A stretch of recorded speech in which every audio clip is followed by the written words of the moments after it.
नमस्कार, मैं हूं रमेश भट्ट। हम सब लोग 20 मार्च को विश्व गौरैया दिवस मनाते हैं। लेकिन सवाल यह उठता है कि हम कितने लोग गौरैया के संरक्षण के लिए सजग हैं या काम कर रहे हैं।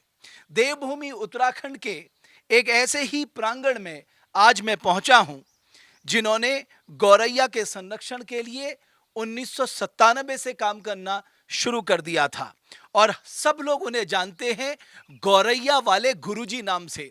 दरअसल तब से लेकर आज तक वो निस्वार्थ भाव से एक ही परमार्थ का काम कर रहे हैं और वो है गौरैया का संरक्षण।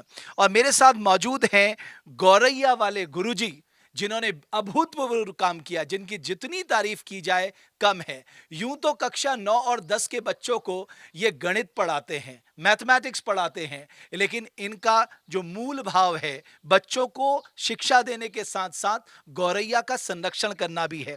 बहुत बहुत स्वागत है आपका गुरुजी। धन्यवाद, नमस्कार सर। थोड़ा सा मैं जानना चाहता हूं आपके बारे में, अपना पूरा आप इंट्रोडक्शन दीजिए हमारे दर्शकों को। जी, मैं दिनेश चंद कुकरेती, ग्राम Nandpur, post office Padampur, motor Dhat, Pauri Garhwal से हूँ और एक शिक्षक हूँ और राजकीय इंटर कॉलेज द्वारी पैनो रिखणखाल में गणित एलटी सहायक अध्यापक गणित के पद पर तैनात हूँ और गौरैया संरक्षण का कार्य मैं 1997 से अविरल अभी तक कर रहा हूँ। मैं देख रहा था यहाँ खूब सारी गौरैया की आवाजें आ रही हैं और मैं देख रहा था किस तरह से आप पूरे मनोभाव से, मनसा वाचा कर्मणा से गौरैया संरक्षण के लिए लगे हुए हैं। यूं तो हम एक दिन मनाते हैं 20 मार्च को विश्व गौरैया दिवस, लेकिन मैं देखता हूं आप हर पल गौरैया के साथ जीते हैं। जी, 1997 से लगभग गौरैया का संरक्षण जो कार्य चल रहा है, लगभग अवकाश के समय में सारा समय इसी में चला जाता है। 2005 में मैं एलटी में राजकीय इंटर द्वारी पैनों में मेरी नियुक्ति हुई थी और उसके बाद नियुक्ति के बाद में अवकाश के समय में मुझे समय मिल पाता है और सारा समय इसी में चला जाता है। गौरैया संरक्षण में गौरैया के डिब्बे किस प्रकार से लगे हुए हैं, कोई टूट तो नहीं रहा है या किसी को क्षति या हानि, परभक्षी चिड़िया उसको नुकसान तो नहीं पहुंचा रही है या अन्य जीव जंतु, ये भी लगातार इसका मॉनिटरिंग किया जा रहा, समय लेकिन चला जाता है। गुरुजी 12,500 गौरैया के घर बनाना और निशुल्क उन्हें लोगों में बांटना, कई राज्यों में आप निशुल्क बांटते हैं, ये मनोभाव कहाँ से आया?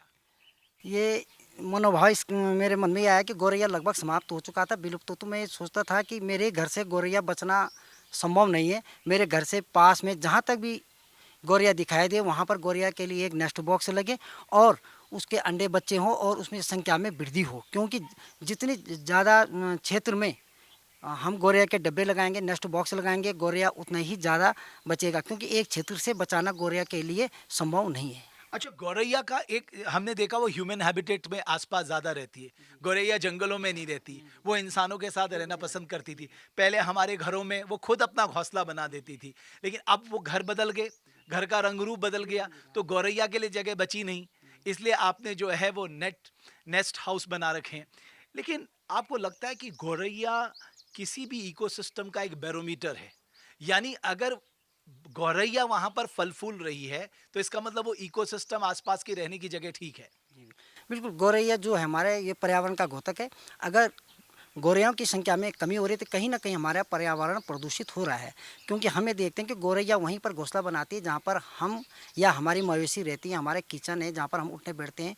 खंडर मकान में गौरैया अपना घोंसला बिल्कुल नहीं बनाती है, क्योंकि वहाँ पे हम लोगों के मानव जाति का रहना अनिवार्य है।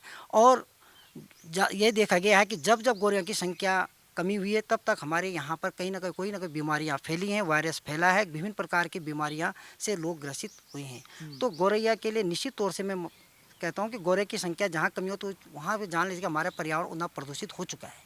मैंने तो ये भी सुना है कि गौरैया उन कीड़ों से भी हमें बचाती है जो हमारे लिए हानिकारक है। बिल्कुल, गौरैया जो आस-पास के हमारे पास जितने भी चाहे हमारे साग-सब्ज़ी है, चाहे हमारे पास जितने भी पेड़-पौधे हमने आस-पास लगा रखे हैं, चाहे बेल लगा रखा है, तो उन सब से हर एक कीड़े का भक्षण करती है और ढूँढ-ढूँढ के लाते हैं अपने बच्चों के लिए। स्वयं आस-पास के जितने भी हानिकारक कीड़े-मकोड़े पनपते हैं, उत्पन्न होते हैं, तो उन सब का ही भक्षण गौरैया करती है। आपको लगता है कि हमारी आने वाली पीढ़ी खासकर हर माँ बाप को ये सोचना होगा। जैसे गुरुजी मैं बताऊं हमने कहाँ से सीखा। हमारे पिताजी खाने से पहले रोटियों को मसल के वो गौरैया के लिए अलग रख देते हैं, गिलहरी के लिए अलग रख देते हैं। आपको लगता है ये स्वभाव, ये मूल भाव हमें अपने अंदर आना पड़ेगा। हमें अपने बच्चों को गौरैया के बारे में पढ़ाना पड़ेगा, गौरैया के बारे में बताना पड़ेगा, गौरैया हमारे लिए क्यों ज़रूरी है समझाना पड़ेगा, ताकि एक व्यापक रूप में गौरैया संरक्षण के लिए हम काम कर सकें। बिल्कुल, अब आने वाले हमारी जो नई पीढ़ी है, हमारे जो बच्चे हैं, उनको हमको गौरैया के अतिरिक्त अन्य पक्षियों के बारे में बताना पड़ेगा, क्यों हमारे लिए लाभदायक हैं। कहीं ऐसा ना हो कि वो आगे पीढ़ी के लिए विलुप्त हो जाए। पूर्व समय में हम सभी के पास ये था कि कच्चे मकान थे और सब दया भावना पक्षियों के प्रति सभी रखते थे। लेकिन बीच में इतना आधुनिकीकरण 1985 से हुआ है कि हमने अपना खान पान रहन सहन सारे बदल दिए हैं और पक्षियों से हम दूर हो चुके हैं। और अपने बच्चों को हम केवल किताबी ज्ञान दे रहे हैं, वास्तविक ज्ञान नहीं दे पा रहे। तो हमको ज़रूर हम सबको सोचना चाहिए कि हमें प्रयोग के आधार पर वास्तविक जो चीज़ है उसका संरक्षण करना चाहिए, न कि किताबों में। चलिए बहुत बहुत शुक्रिया गुरुजी, आप साधुवाद के पात्र हैं। आप एक बहुत अच्छा काम कर रहे हैं। मुझे लगता है कि संपूर्ण विश्व के लिए आज एक प्रेरणा के रूप में देवभूमि उत्तराखंड से ये संदेश गया है कि वहाँ किस तरह से कुकरेती गुरुजी जो हैं वो गौरैया को बचाने का काम कर रहे हैं। एक छोटी सी तस्वीर मैं आपको दिखाना चाहूँगा, जरा मैं अगर आपको दिखाना चाहूँ, वो तस्वीर देखकर आप खुद ध्यान में लगाएंगे कि किस तरह से यहाँ पर बाजार से जो लकड़ियाँ पड़ी हुई हैं उनको लाकर उनकी कटिंग करके उसके बाद इस तरह के जो है नेस्ट बनाए गए हैं, इस तरह के घोंसले बनाए गए हैं जिसमें कि गौरैया आकर रह सकती है। और जैसा कि मुझे बताया गया है कि तकरीबन 12,500 इस तरह के जो नेस्ट हैं, इस तरह के घोंसले जो हैं, घर जो हैं गौरैया के, वो गुरुजी अब तक निःशुल्क बांट चुके हैं। तो कुल मिलाकर अगर आप इस घर में आकर एक तस्वीर देख लेंगे तो आपको अंदाज़ा लग जाएगा कि गौरैया वाले गुरुजी जो हैं उनको क्यों आज हर कोई जान रहा है। वो सिर्फ इसी मनोभाव से, क्योंकि वो गौरैया संरक्षण के लिए पूरे मनोभाव से लगे हुए हैं। आने वाली पीढ़ी के लिए ये बहुत ज़रूरी है कि हमें गौरैया का संरक्षण करना है। अपने इकोसिस्टम के लिए, मानव जाति के लिए गौरैया ज़रूरी है, आसपास के आबो हवा के लिए गौरैया ज़रूरी है। इसलिए गौरैया कौन थी, गौरैया कैसी दिखती थी, गौरैया थी भी नहीं, इस तरह की बातें भविष्य में ना हो। हम सबको मिलकर अपनी आने वाली पीढ़ी को इस संरक्षण मुहिम में लगाना पड़ेगा। हम सब गौरैया से प्यार करें, अपने आसपास गौरैया के लिए इस तरह के नेस्ट लगाएं, गौरैया को पानी दें, भोजन दें, क्योंकि आपके इकोसिस्टम में अगर गौरैया है तो आपके आसपास का वातावरण जीने के लिए अत्यंत लाभदायक है। इस बात को हमें जानना होगा। देवभूमि डायलॉग का ये छोटा सा प्रयास था कि किस तरह से देवभूमि उत्तराखंड के एक गुरुजी कुकरेती जी किस तरह से गौरैया संरक्षण में लगे हुए हैं, और देवभूमि उत्तराखंड से ये संदेश संपूर्ण विश्व को हम भेज रहे हैं कि गौरैया को बचाना है,